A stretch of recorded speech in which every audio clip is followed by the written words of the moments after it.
Hvad så der? Det er Krille.dk, kendt som Serveret 610.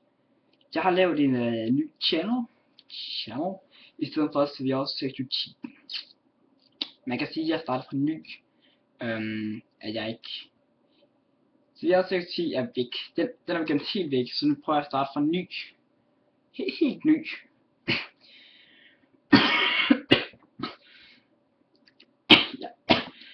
Jeg er lidt forkølet.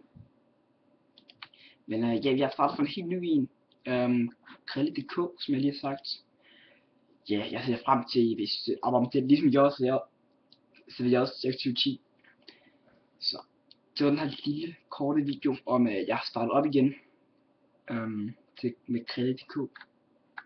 Ja, der kommer videoer i juleferien. Jeg regner med at lave lidt her 28, 29, 30.